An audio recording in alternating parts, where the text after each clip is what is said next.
നിനക്കറിയാമോ, കുഞ്ഞുനാളിൽ നിനക്ക് എപ്പോഴും രവിയേട്ടനെ മതിയായിരുന്നു. നിനക്ക് ഓർമ്മയുണ്ടോ പണ്ട് നമ്മൾ അരിയും കറിയും വെച്ച് കളിച്ച ഓർമ്മയുണ്ടോ? ഇല്ല. പുഴയിൽ പോയി നീന്തി കുളിച്ച ഓർമ്മയുണ്ടോ? ഇല്ല. വീട് പണിഞ്ഞ ഓർമ്മയുണ്ടോ? ഇല്ല. അച്ഛനും അമ്മയും കളിച്ച ഓർമ്മയുണ്ടോ? അത് അറിവില്ലാത്ത പ്രായത്തിലല്ലേ. അത് നിനക്ക്, പക്ഷെ എനിക്ക് ചിലതൊക്കെ അറിയായിരുന്നു. പട്ടി. അന്ന് നിനക്ക് ഞാൻ കളിമണ്ണിൽ വീട് വെച്ച് തരുമായിരുന്നു.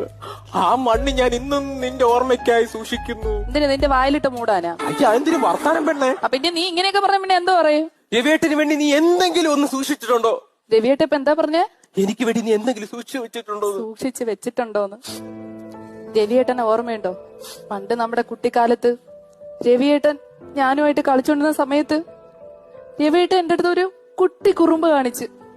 അപ്പൊ ഞാനും തിരിച്ചൊരു കുട്ടി കുറുമ്പ് കാണിച്ച് ഒരു കുട്ടി കല്ലെടുത്ത് രവിയേട്ടന്റെ ഈ മണ്ടയിലോട്ട് ഞാൻ ഒന്ന് എടുത്ത് എറിഞ്ഞു. ഓർമ്മയുണ്ടോ? കുട്ടിക്കല്ലല്ല, ഹോളോ ബ്രിക്സ്. ഓർമ്മയുണ്ടോ? പിന്നെ മണ്ട മുളക്ക അടിച്ചിട്ട് അവള് ചോദിക്കണോ ഓർമ്മയുണ്ടോ?